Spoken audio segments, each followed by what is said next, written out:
Nous allons rapidement prendre nos Bibles. Nous sommes dans les livres de Jean, chapitre 7, les versets 37 à 38. Je lis au nom de Jésus. Les derniers jours, le grand jour de la fête, Jésus, se tenant debout, s'écria: si quelqu'un a soif, qu'il vienne à moi et qu'il boive. Celui qui croit en moi, le fleuve d'eau vive couleront de son sein, comme dit l'Écriture, parole du Seigneur. Amen. Amen.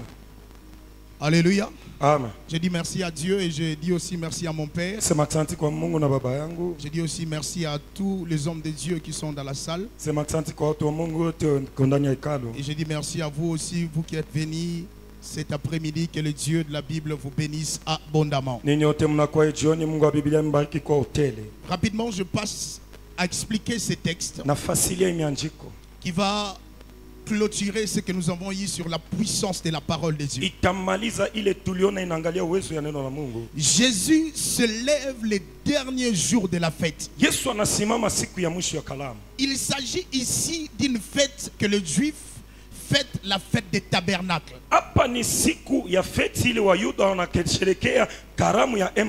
Et cette fête s'est passée pendant 8 jours. Presque de la même manière qu'on a fêté ici. Cette fête s'est passée pendant 8 jours de la même manière qu'on a fêté ici. Il commençait le jour du sabbat. Et cette fête s'est terminée aussi le jour du sabbat. Et Jésus se lève le 8e jour, le jour du sabbat, pour dire que c'est lui qui a soif, qu'il vienne et qu'il boive. Et lorsqu'il boira, lorsqu'il parle de la boisson ou bien de l'eau, il parle de la parole. Et il dit: le fleuve d'eau couleront de son sein. Lorsque je réfléchis, j'ai dit: Jésus, mais pourquoi tu t'es pas levé le jour suivant? Il m'a dit: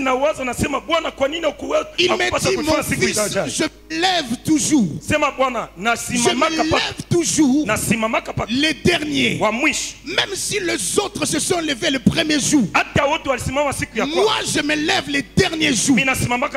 J'aimerais annoncer dans la vie d'une personne: lorsque Jésus se lève dans ta vie, les derniers jours, le 8e jour, il se lève comme les repos.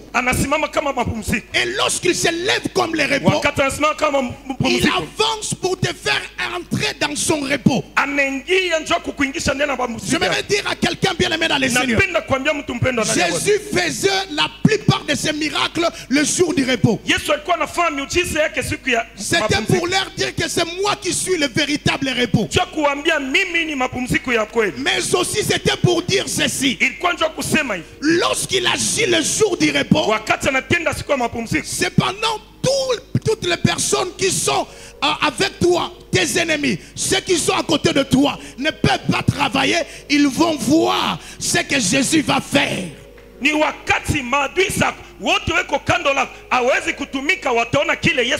Lorsqu'il se présente comme les repos, c'est pour te dire: lorsque la parole te localise, elle te fait entrer dans ton repos. Et lorsqu'elle te fait entrer dans ton repos, toutes les personnes qui ne voulaient pas voir son élévation, qui ne voulaient pas voir ta bénédiction, qui ne voulaient pas voir ton mariage, ils verront cela. Lorsqu'ils se lèvent comme les repos, c'est pour dire: ta bénédiction à toi ne sera jamais cachée. J'annonce dans la vie d'une personne, au nom de Jésus de Nazareth, ce que Dieu va faire après cette célébration, ça ne sera pas caché. Même si tes ennemis ne veulent pas voir cela, même si tes ennemis refusent de voir ce que Dieu va faire le pousseront en voie. Je libère cette prophétie dans ta vie.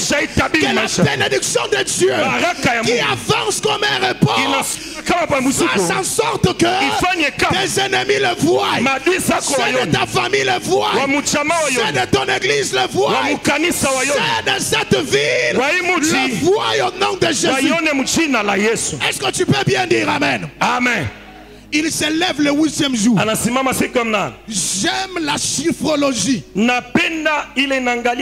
chiffre 8, c'est le chiffre de l'alliance. Lorsque Abraham s'est rencontré avec Dieu, Dieu va lui dire, le 8e jour, tu vas circonciser, tu vas faire la circoncision de tous les fils. Lorsque Jésus s'est élevé, le 8e jour comme aujourd'hui, il vient renouveler une alliance avec toi. Il vient renouveler une alliance avec toi pour te dire ce que tu vas faire maintenant, tu le feras avec une nouvelle alliance. Je ne t'entends pas, je ne t'entends pas. Ce que tu feras après cette célébration, tu le feras avec une nouvelle alliance. Et cette alliance-là va te propulser dans une dimension que tu n'as jamais expérimenté. Lorsque Dieu vient pour la première fois, lorsqu'il vient pour la seconde fois, la Bible dit la gloire de la seconde maison, la gloire de la seconde alliance, la gloire de la seconde dimension sera supérieure à celle de la première. J'annonce dans la vie d'une personne, il est temps pour toi d'aller.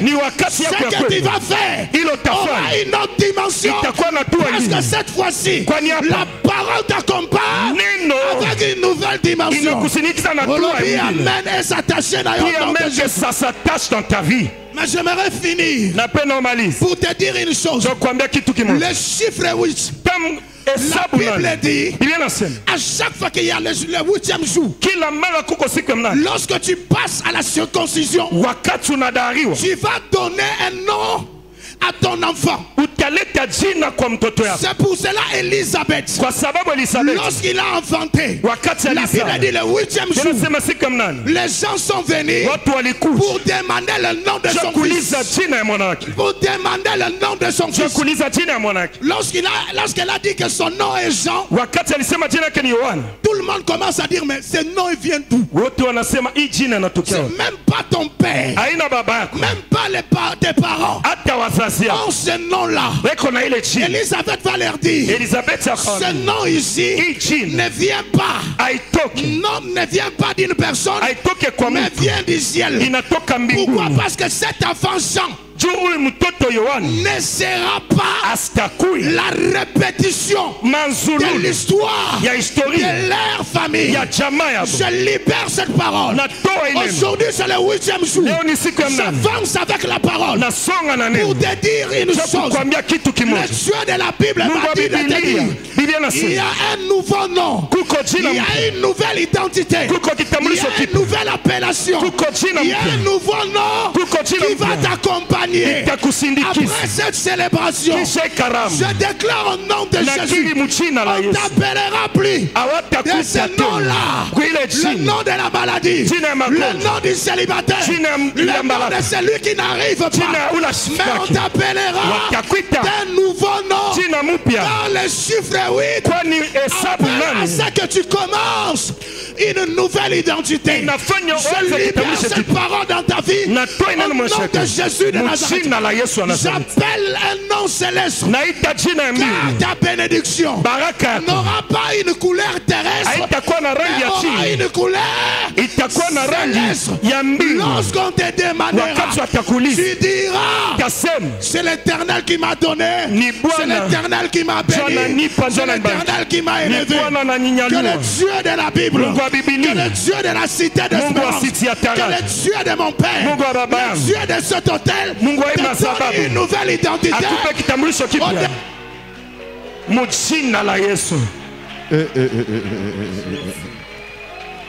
Wow. Alléluia. Est-ce qu'on peut acclamer le Seigneur? Est-ce que nous pouvons acclamer, acclamer, acclamer? Est-ce qu'on peut acclamer? Mais ces pasteurs sont terribles. Hein?